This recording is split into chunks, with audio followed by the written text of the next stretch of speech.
So if I basically, there are times where I'm in a good place, I know I'm on a good disc, and I bring things that I want, and I'm like, oh, hey, the universe brought that to me. This is what I've been trying to get, and now here it is right in front of me. I feel like I kind of screwed up by just concentrating on trying to push it instead of just letting it flow to me, if that makes sense. It does. We've been talking about leaving the effort out of it, letting the universal forces and your ability to align with them be the engine behind it. But there's nothing, you see, it's the step 1, step 2, step 3 thing. Sometimes in what feels like messing it up, as you say, you're actually just defining it further.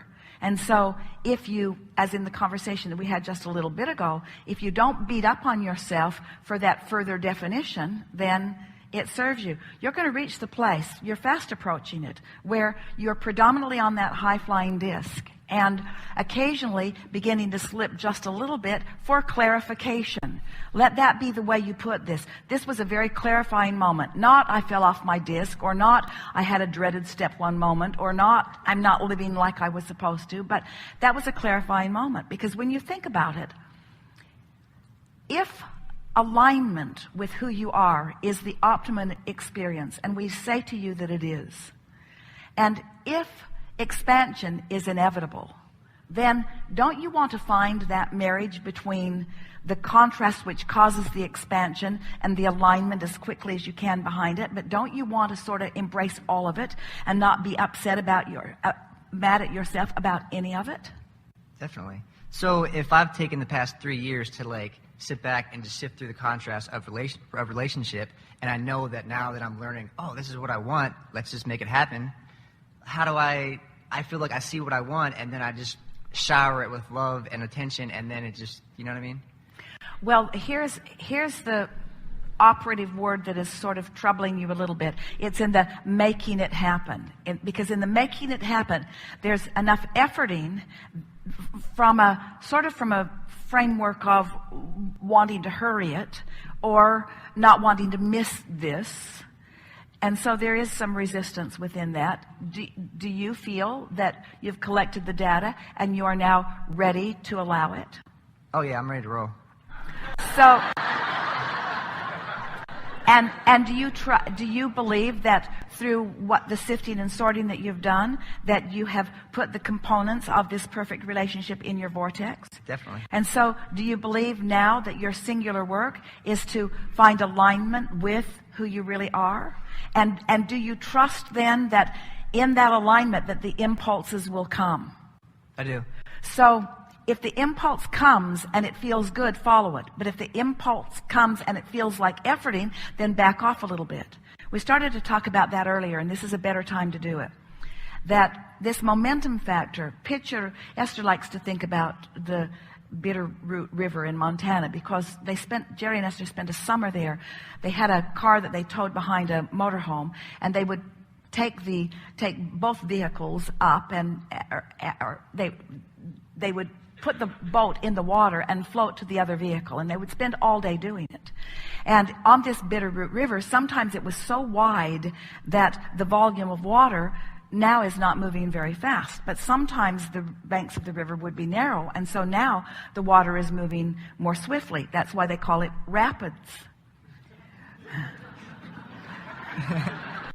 So there's the general and the more specific, or the rapids. And so you're flowing the energy in the same way. As you get general, you take the volume of energy that you are focusing, and it's easier to manage because you've made it more general. But when you are more specific, it moves through a more narrow channel, but then your attention, then you want to be more focused as you're doing that. And so you get to slow the momentum or speed the momentum, all in the direction of where you're wanting to go.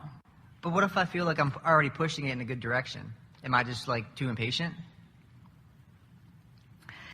What we want you to feel is that the feeling of impatience means something is out of whack. The feeling of impatience means that the momentum is faster than I am able to allow it. Because if you were up to speed with the energy, it wouldn't feel too fast. Esther has been, Luke, 7-year-old grandson, introduced a phenomenal application to Esther on her iPhone. You're all going to want to get it. It's called Nutty Fluffies.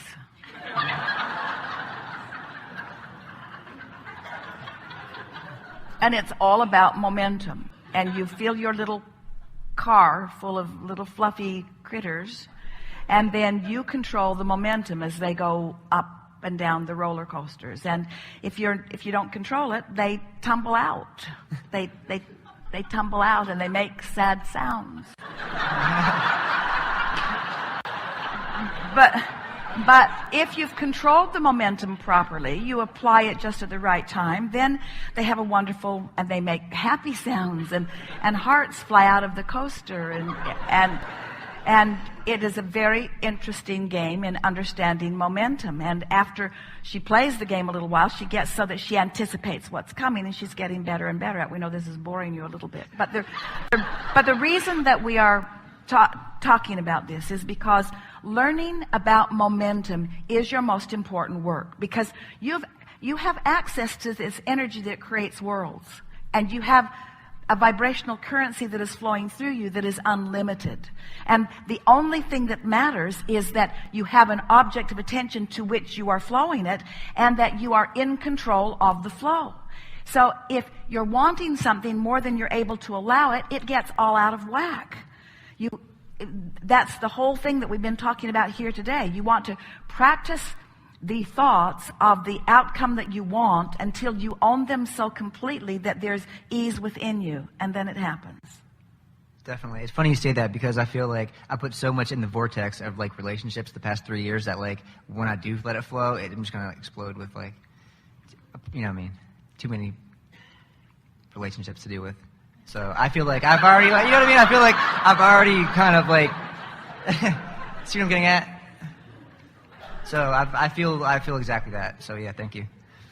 Take it easy and enjoy all of it. And the factor that we want to emphasize with you just a little bit is that if you will just apply this statement, I'm having fun on my way to my perfect relationship.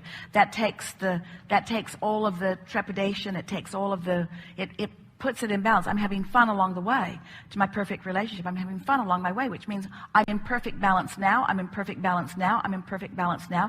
I'm in perfect balance now. So it turns out that the relationship that you're seeking is the object of attention that gives you the reason to enjoy this now and this now and this now and this now and this now.